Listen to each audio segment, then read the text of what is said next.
Gentlemen, welcome back to the shop. Thanks for your concern. I'm feeling much better here after the holidays on account of actually getting some shit done. Here's a victory to share with you. The town pump CNC, the christening consummation. That's a little gross, that image. We'll say marriage consummation of a forever home for the second planche. This buddy Gnu was kind enough to take some footage of sharing the joy of getting this thing seasoned, and also its first taste of Schweinfleisch, delicious pork belly. I'm told, he told me the trick is to poke it right full of holes and cross cuts so that the air can get in there and really crisping it up. All 70 pounds of her chooching away to feed a family, right in the fields, boys. It strongly tickles my petty vanities to have something beautiful out in the world, what I made for someone else to enjoy. The gift is in the giving, put it that way. So I wanted to thank you very much for the gift that you guys are giving me to enable me to run this kind of town pump CNC, as well as the channel in general. I wouldn't be able to do like forever forward, moving out into the unknown and reporting back what we find. Is there anything more noble? I highly doubt it, because I haven't found any kind of therapeutic recreational drug what recreates that feeling of accomplishment of a job well done. And we are priming the town pump to be a job well done. There's a lot of stumbles. That hoary old platitude, some fresh-faced reporter asking the question of a grizzled veteran mountain climber, why do you climb mountains? The answer, because it's there. No, not because it's there. Because the harder the journey, the more rewarding the completion of it. So the ultimate overarching goal for this specific machine is to be the I know a guy's machine. You have a fantastic idea, you look into it, and it's going to cost you 10 grand to prototype. The reason it's going to cost big money to prototype is because and I've discovered this, clucking in the background are the machinists and their itinerant engineers. One-offs are a pain in the arse. They are so fucking hassle-laden because every new job requires new tooling, new solutions. That's part of the reasons why machinists are so fucking smart, because every single job or shop job is a new challenge. How to do it quicker and faster and easier than the next time. In this case, we're not constrained by the profit motive. Talking about communications, modem on the brain. So, if you have a fantastic idea, 30-second video, link it down in the doobly-doo. We'll judge it on its own merits. One, what problem does it solve? And how are you going to make it? Essentially, that's all you got to do. You don't got to say, hey, my name is so. We don't fucking care. We want to see your idea. If the idea is good, we're going to run with it. So right now, I've been doing some one-offs and learning that they are a super pain in the cunnilingus, because every job needs a specialized tooling, different tooling, and we're slowly building up. We're getting the town pump primed. Moving on to housekeeping. You'll note that 2019, Jesus, I remember it was the turn of the century, dropping acid in the mountains of the Kootenays and shooting off potato guns. Listen, let me tell you folks, acetylene, it's a whole different kettle of fish. I still got them just by the grace of God, but Jesus, time flies by. Paper in the wind. So 2019, culled a bunch of Vigeos. I don't like keeping old, tired shop Vigeos around. I enjoy the magazine, the periodical aspect, where you come into the shop, you have a bullshit session, have a sip of beer and a laugh. You wake up the next morning, you don't go and replay the tape. I like that transitory feel of culling old Vigeos. I got rid of about 150 of them, so you'll note that. Also, I was starting to feel over the holidays, I've always said that subscriber count doesn't matter, views don't matter. What matters is the discourse in the doobly-doo. I like learning. I learned so much from making these videos and just discussing. However, seeping imperceptibly into my psyche, that scrim of worm tongue of gamification of YouTube, where you're counting your views and you're counting your subscriber count. So with deleting 150 videos, my view count went right to shit because it doesn't count anything that's been, and then I don't publicly post how many subscribers I have because it doesn't fucking matter. It shouldn't matter. It only matters when you gamify it. You know, more.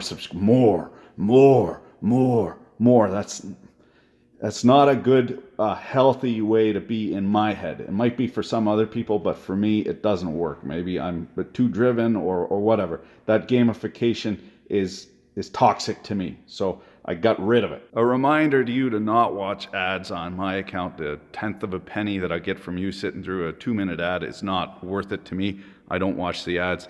You'll notice, that the YouTube ad revenue has gone in the shitter. 1, because I make shitty content, but 2, because there's more and more ads in the middle of the video. That means the supply has gone up, putting on our economics glasses now, our lens of capitalism.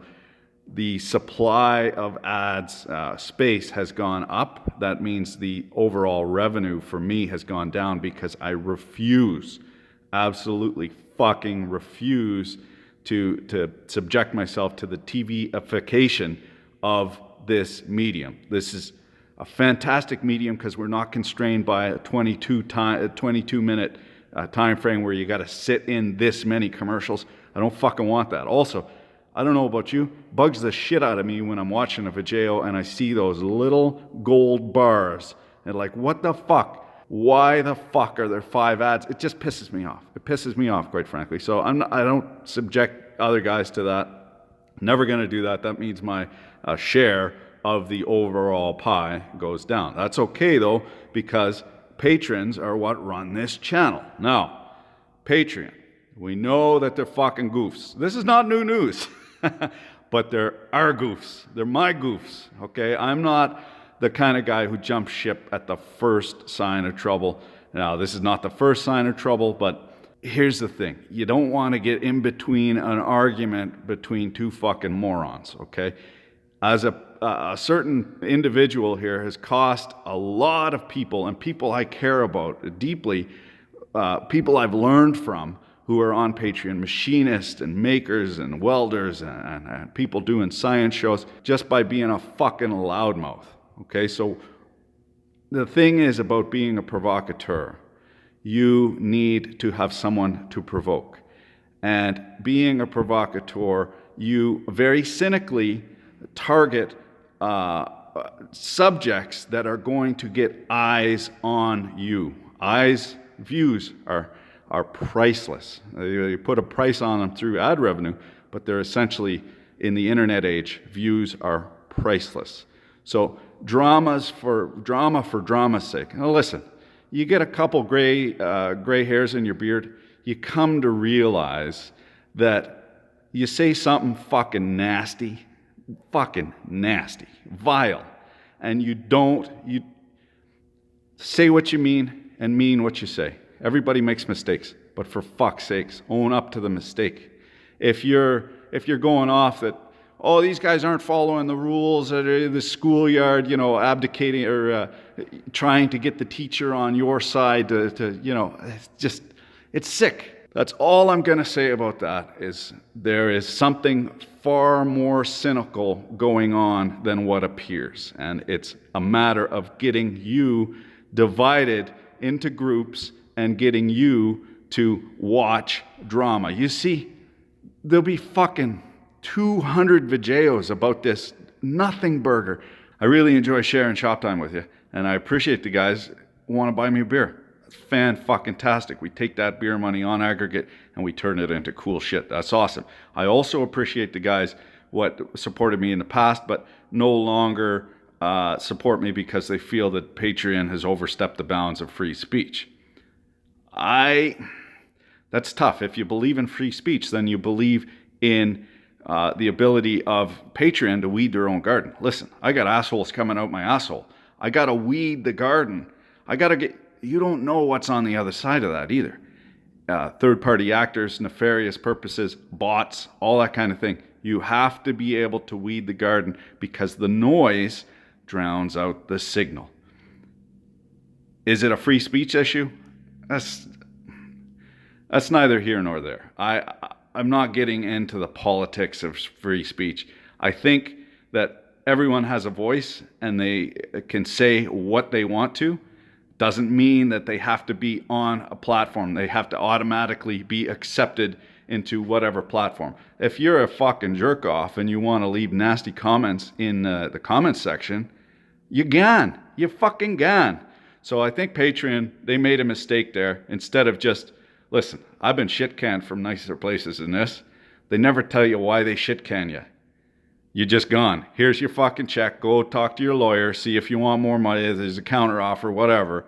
But you're fucking gone because you don't fit in the corporate structure. You got a new boss. The new boss wants his crony. Whatever it is. They never fucking tell you why they shit can you. That was a mistake on Jack Conte's side. Now, I like his music. He's a fantastic musician. Rabbit Hole, actually. I've been listening to Apron Strings on Sirius XM. A nice lady. Elizabeth Cook's her name. She had some actors from a cartoon called Squidbillies. So I started watching these Squidbillies, and I got a good chuckle out of them. This is, I don't know, a year ago or so. So I set to looking at the voice actor who did Erlen Squidmeyer or whatever the fuck.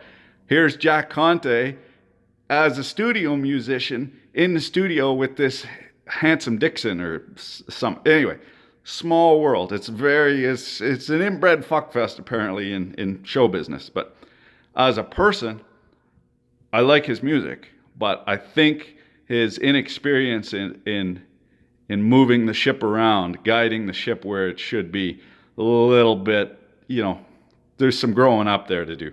What should have happened was just get rid of the fucking goofs, what you don't want on your platform, and don't say anything about it. Setting that aside now, drama for drama's sake, it demeans us all. So let's never speak of that again. That's why I'm just a little guy in the shop here, head down, ass up, just the way they like us. Thanks for watching, boys, and thank you. Thanks. Keep your dick in a vice. Ooh, fragile. Oh, you fucking know it. You know it. Hey, last one. This is cool. Huh? Fucking Sparkies. What the thinking is here is that you can make these into pixels. So you have small ones, little ones. You build up whatever size for the panel, the shape, profile you want to knock out, and then bingo bango, Bob's your auntie. Huh?